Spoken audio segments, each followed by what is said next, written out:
Welcome, everybody, to Because I Said So. This is week 5 in our discussion. We got some great parents here that are here tonight, and you're going to hear from them in just a moment. But first, I want to say, next week, we're going to be talking about navigating technology, so you don't want to miss it, as we talk about the challenges with technology and how we as parents can navigate that. And what does the Bible say about our responsibility and how we can navigate the challenges that our kids face and that we face as well. So it's going to be a great week, and I hope you'll come. This week, we're going to be talking about pouring in the good stuff, into our kids. We have some awesome parents that are with us. First, we have Jay and Lana Lewis, have 7 kids. Alan and Holly Brown have 5 kids. And Oscar and Crystal Martinez, they have 5 kids. So we're glad that they're here joining us tonight. They're going to share from their wisdom and experience about what is it like to pour in the good stuff, about the good things we're doing with our kids. And we want to learn from them, from their experiences, even from their mistakes. And we're going to be talking about that as parents here in just a moment. So first, what I'd like for you to do is open up your Bible and turn to Deuteronomy chapter 6. In Deuteronomy 6, we see an important passage about the Israelites and what God instructs them and how He instructs them to pass on their faith to their kids. So we're going to be looking at two passages here. It's all one story. I'd encourage you on your own to read it all. But for time purposes, we're going to read verse 4 through 9 and then 20 through 25. So Deuteronomy 6, starting verse 4, says, "Hear, O Israel, the Lord our God, the Lord is one. You shall love the Lord your God with all your heart, with all your soul, and with all your might. And these words that I command you today shall be on your heart. You shall teach them diligently to your children, shall talk of them when you sit in your house and when you walk by the way, and when you lie down, when you rise. You shall bind them as a sign on your hand, and they shall be as frontlets between your eyes. You shall write them on the doorpost of your house and on your gates." Verse 20 says this, "When your son asks you in time to come, what is the meaning of the testimonies and the statutes and the rules of the Lord our God has commanded you? Then you shall say to your son, we were Pharaoh's slaves in Egypt, and the Lord brought us out of Egypt with a mighty hand. And the Lord showed signs and wonders, great and grievous, against Egypt and against Pharaoh and all his household before our eyes. And He brought us out from there, that He might bring us in and gave us the land that He swore to give to our fathers. And the Lord commanded us to do all these statutes, to fear the Lord our God for our good always, that He might preserve us alive as we are this day. And it will be righteousness for us if we are careful to do all that He's commanded before the Lord our God, as He commanded us." Take a moment in your group. Talk about what is God telling the Israelites to do and why. Discuss that and come right back.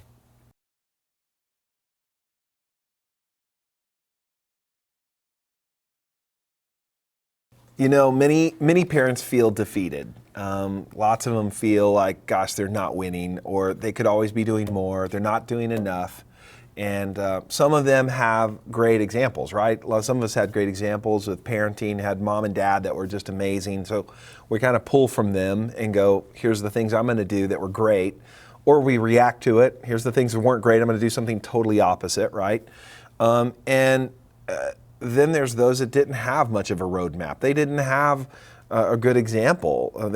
Most of what their parents did wasn't good, so they're trying to figure out, how do I raise these kids? And so we're going to dive into some questions. And so I want to ask you guys, what are some examples of the good stuff that you've poured into your kids? I know one of the things, I'm going to start with Holly, I'm going to start with you if that's all right. You and Alan, you guys dive in.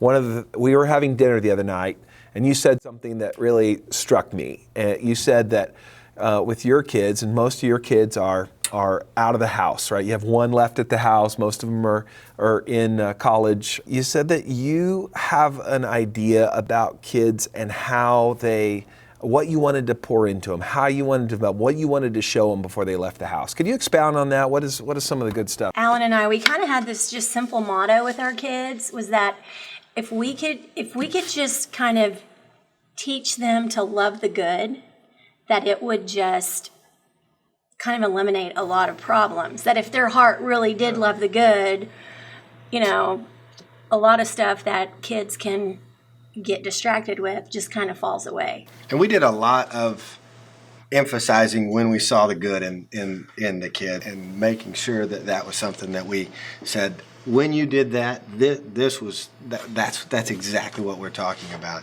And just that concept of loving what's good, it's not, can I do this? Is this outside the rules or is this inside the rules?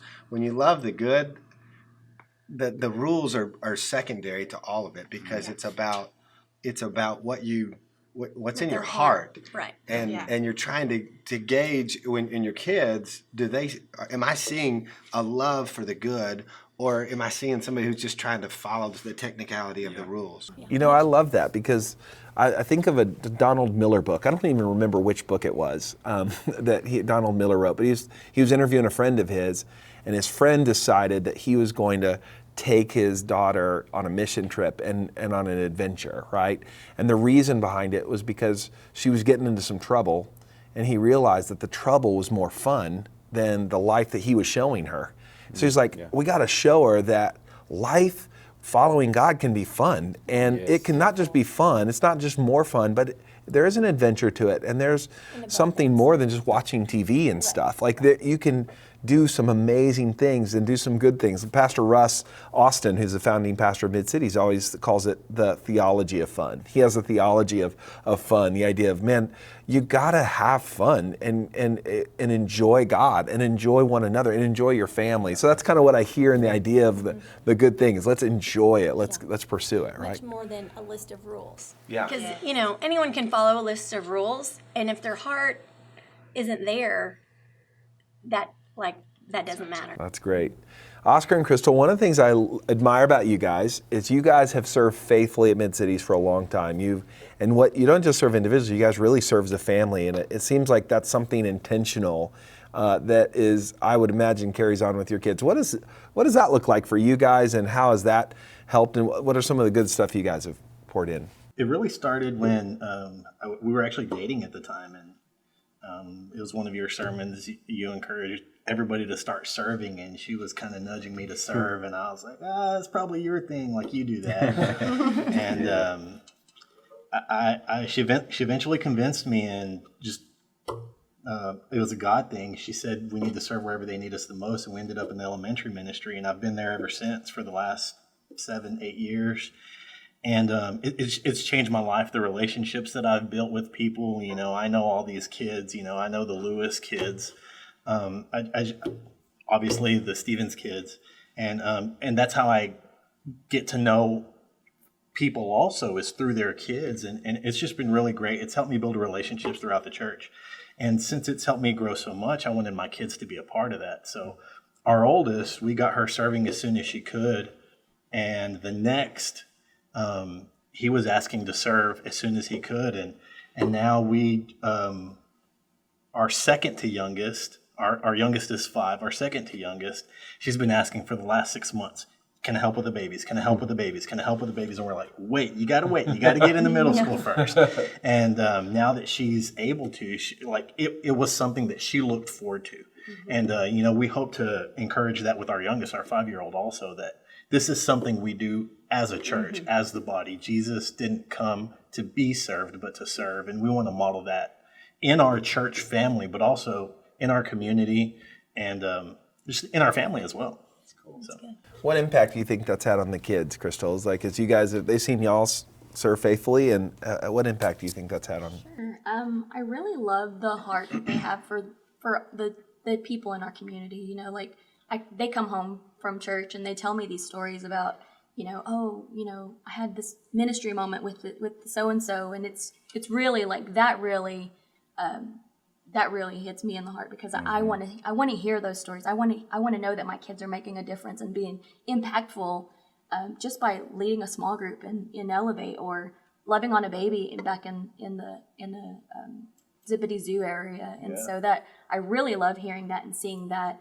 They even take it into their school. Like, I can see, EJ was telling us today, that there was a kid at school that was sitting by himself. And so he took it upon himself to go and sit next to him and just kind of introduce himself. And, it's just things like that you see your kids kind of pouring out and serving and just being showing the love of Christ to others around them. That's huge. I think that's great because our kids so much watch what we do. And they don't just listen to what we say. It's real clear. They're watching what we do. I know one thing I admire about you, Jay and Lana. You guys are friends and we've known each other a long time, but I know you guys have been pretty intentional about getting your kids into the presence of God, whether it's at church or at home. And you've been intentional about that. And that's one of the things when I thought about this, I was like, man, I'd love for you to share that, but any of the other good stuff. So how does that look for you guys when you guys...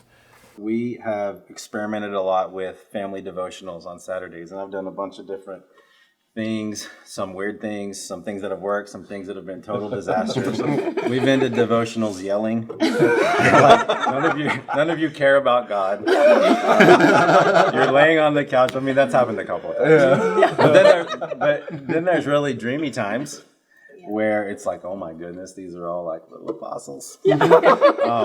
But, it does, sometimes it's like that. Some of the things that we've done, I think, to just centered around the presence of God would be having them going through exercises to hear from God. And starting out, it's interesting because you're trying to teach your kids to hear that they can hear from the Holy Spirit themselves. Mm-hmm. And so, we go through these exercises. Okay, we're going to hear from God, and you get some genuine words from God, and you get some sheer rubbish, and you get some bad theology, and you get curses, you get all kinds of, I saw a demon, or I saw this thing on the wall, or maybe they did see that. But we've had some really special moments, so we'll take time to hear from the Lord. We'll do things like go around and, like at the beginning of the year, every year we'll go around and like pray for words for that year for each person.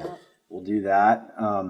We've done some interesting exercises where one thing we're doing right now that's kind of neat because we just had to transition because things were getting really dull. And I just noticed that it was getting like just a routine. And because we went through a season of doing a bunch of miracle testimonies, like I would read them or we would watch videos of miracle testimonies to build their faith. And that was going really well. And then, but I noticed that we needed to change. So Lana and I were praying about it.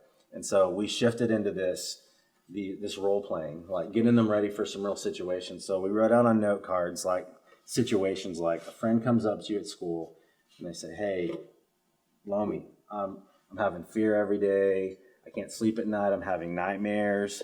What should I do about this? And how would you respond? How would you minister to this person? Because, okay, and then another one we would do is like you're in Target, you see someone on crutches and the Holy Spirit says, go pray for this person. How do you approach this person without, them calling the police on you, and, being a weirdo? And, how do you follow through with this? So we'll role play. We'll have an actor person on crutches, and then we'll have the person that's like, hey, this is happening to you. And another one that we did was you just fed some people on a mission trip, and they're all staring at you, like, share the good news with them. And you fed them that they're like, hey. Yeah, mm-hmm. and Lana and I subject ourselves to this too, by the way. Oh, that's good. And so, but it's great. Don't just make them do it. Oh no, yeah, we have to do it too. Oh yeah, it puts you on the spot, but it's real. So that's kind of a new one, and it's really great because so the purpose in that for us is we want them to be able to minister and to go out and engage and not be puny Christians. Like I don't want my kids honestly going and not having any answers. I want them to have breakthroughs. Like if the fear thing, I don't want to say, oh, I'm so sorry, I'll pray for you, and then walk away. No, I want them to say, no, we're going to deal with this right now. We're going to tell this spirit of fear, whatever, to get off of you, or give some real ministry. Yeah. I know you have some other examples, but those are some of the things that I think are working, that where we've done some good, and we've kind of pressed through some of the dull moments and like the awkward moments. Yeah, and the fruit of that is, especially Lomi and Lincoln, they have lots of moments that they tell about, like at school. I had, like Lincoln says, I had a friend and he was telling me what I was going through, and I put my hand on him and I prayed for him. Or Lomi has a friend that is Muslim and she shared the gospel with her, And so we have lots of those moments where it's not just about like, Jesus, pray for me, what I'm going through, but how can we also minister? So, yeah. Some people could be listening to this discussion and go, man, I don't know that I'm that spiritual. I don't know if I could do all those things. That seems like a lot, but I'm reminded of these things are little moments over time that are deposited. It doesn't all happen all the time, right? I was thinking about a couple instances where we have a rhythm where we have, when they're young, We do prayer at night, but we have them read the Bible on their own. As soon as they can read, they read their Bible on their own. So we say we help them figure out where, but they read for 30 minutes. And so we go, you guys, go read. So they've been doing that since they can read. So they go upstairs, they do that, and then we come up and pray with them. And sometimes it's just that little, we've started that rhythm, right, when they were young, and you kind of forget about it. You set it in and they start doing it. And I remember I was laying on the bed with Campbell the other night just talking about what's going on in her heart and how she's doing before we prayed. And she said, Dad, God brought this scripture to mind, and I really liked it. And I was like, what was it? And she shared me what it was. And then it just reminded me those little rhythms that you find yourself getting into can pay off. And it's building, right? Even though you don't know it, they're just up there reading. But it is building, and it's establishing something.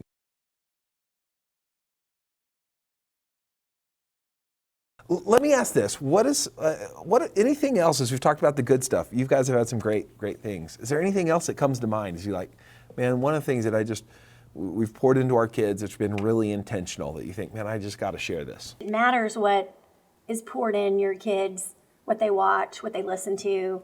Yeah. I know some parents don't think it's a big deal, but I think what's poured in that way, it does settle in their heart. Yeah. And so just thinking about our kids, we had some pretty tight boundaries on some of those Television shows and movies, just different music. things. But I think it matters because I think it affects their heart and what they love or what they think is okay or how they view themselves or, how they view their peers. And so, Great. And I appreciate that too, because that's one thing we struggle with, especially with all of our kids. We've got 2 teenagers now, and then the rest are right behind them, and just with the world, it's hard.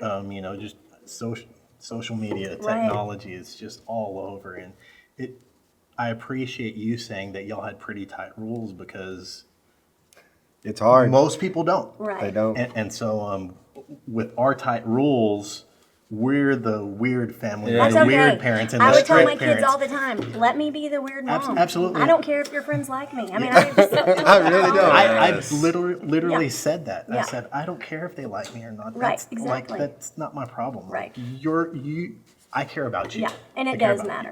matter. Speaking of just stealing things from or borrowing from others who've gone before, growing up, I remember almost every single day walking out of the house, and we used it a lot. My mom would say, "Don't forget, you're different." Oh. Just that one Love little that. word. Don't Wow. forget, Yeah, we you're gotta borrow different. that. And just that idea. It's okay to be different. We God wanna set be you different. apart. It's okay to be different. That's what holy And means. That's Holy what means holy set separate. apart. And That's so good. we weren't ashamed of it. And Yeah. we And- don't and want in- you to look like every other teenager. Right. That's right. Yeah.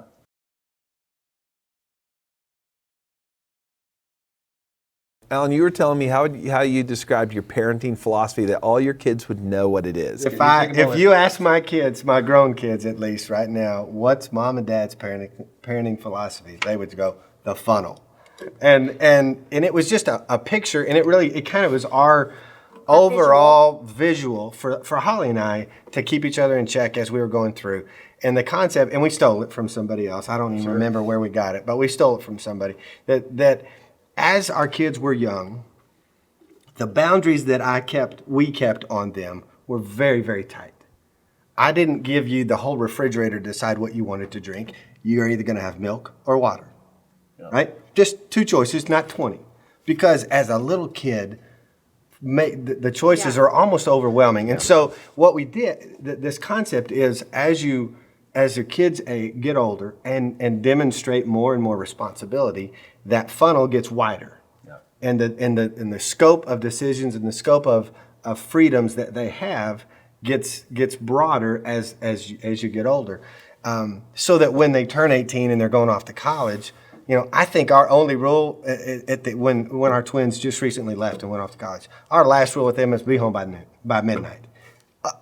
Beyond that, there was a lot of freedom in where they went and what they were doing because they had demonstrated when they were 2 and then 3 and then 5 and 7 that they could live within those boundaries. And so we had to be on the same page and making sure that we were willing to enforce the boundaries. Because what most parents do is the exact opposite. They turn the funnel upside down. Lots of freedoms when they're little. Kids are so cute. And they're cute, and it's okay. And oh, you don't want milk? You want orange? No, you really want, Gatorade? Oh, and so you give them lots of choices and lots of freedoms and things that they can't handle when they're that young. And then they hit the teenage years, and you go, what have I done? And then you try to clamp down the controls and clamp down the decision, and you want to do the exact opposite. And because they've had so much freedom down here, they're going, what is going on? So it really had, for that one mental picture for us has helped us. Even just sometimes Holly would go over and she'd give me the sign, the funnel. Don't forget the funnel, Dad. We're kind of getting outside here, and it really was a way for us visually to think about just that fundamental philosophy of I'm going to give them not boundaries. And I'm going to expand those boundaries for them in decision making as they demonstrate that they can handle it. And Holly, we were talking about this the other day. It's always a no until you demonstrate you can handle the no, and then the yes starts coming. If you can handle no, all right, then that says to me that you're operating within those funnels, and it goes back to that authority and can you live within that? And because there's going to be boundaries on their lives for here on out with coaches and teachers and school administrators and bosses. Yeah. And if you don't figure out how to live within that structure, it's not going to go well with you. Yeah, that's good. Well, let's shift for a moment, and let me ask this, because we've talked about some of the good things we've poured into our kids. I love all these ideas and these things. How has God? Could you name a moment or a time or experience where God maybe has used a mistake that you've made, a mistake that you guys have made, and turned it into something good that the kids have pulled from? We made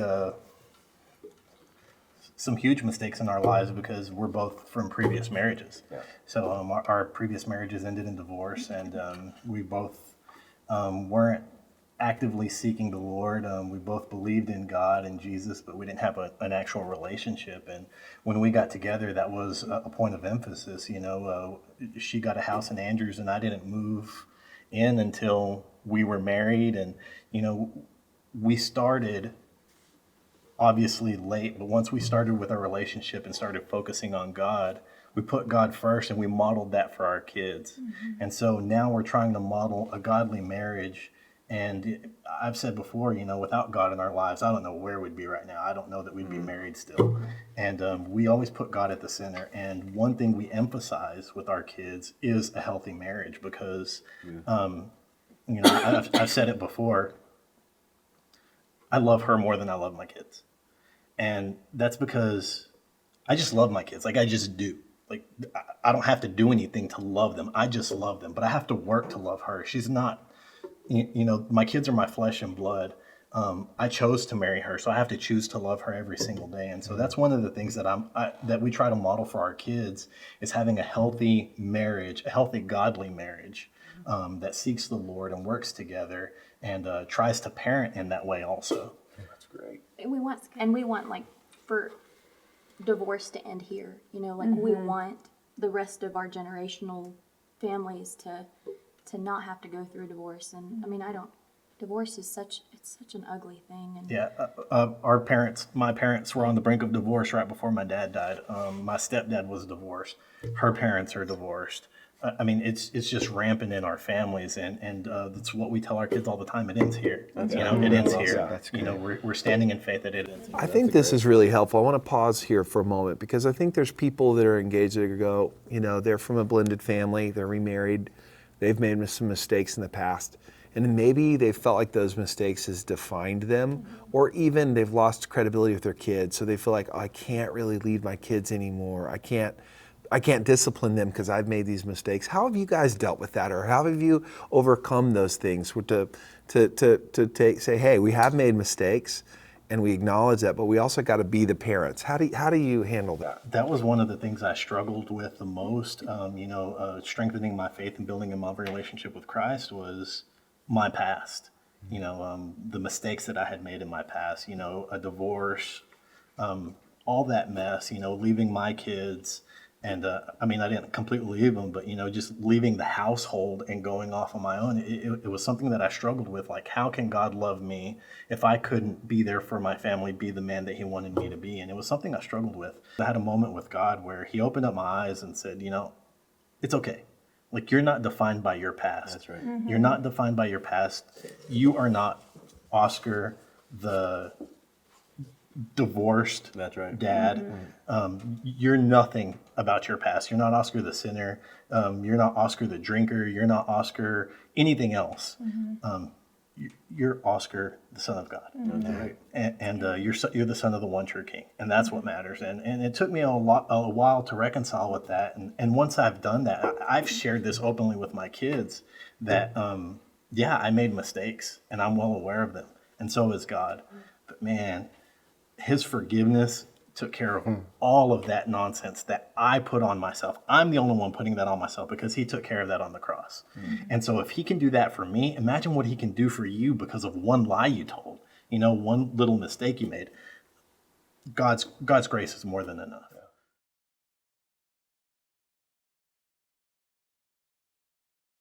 So next week is our last week of Because I Said So. We are so excited. We're going to be diving into technology and how to navigate that with your kids and as parents, so you don't want to miss it. Be sure and invite your friends, family here, not just for our discussion, but also at Mid-Cities, where we'll continue this conversation. Also want to remind you of some ways you can follow up. If you would like to continue on in your groups have the option to do some of our holiday curriculum over the holidays, and then in January, if you want to continue on with parenting, we have a curriculum already lined up for you. It's called Intentional Parenting with Doug Fields. It's a great resource to practically help you in parenting and some of the things we've talked about. How do you begin to implement it? Also, you can register for our class, Love and Logic, that launches in January online. You can go to our online or go to any of the kiosks at our sites and on Sunday morning and ask about that. It's going to be a great class. It's a very practical method of parenting, and space is limited, but you'll want to register if you're interested in that. It starts in January. Also, want to just tell you, today's resource that we're emphasizing is a resource by Mark Holman called Faith Begins at Home. If you want to begin practical steps of how to share your faith at home and build a spiritual environment in your home, this makes it super simple and very practical steps of how you begin to do that. Some of you might have even been intimidated hearing some people talk about, Bible studies they're doing or praying with their kids. You're like, how do I start that? This would be a great resource for you. We have this available at all of our sites at the kiosk. It's also available on anywhere you can buy books online, but it's called Faith Begins at Home by Mark Holman. I hope to see you on Sunday at Mid-Cities, and I hope you have an amazing night.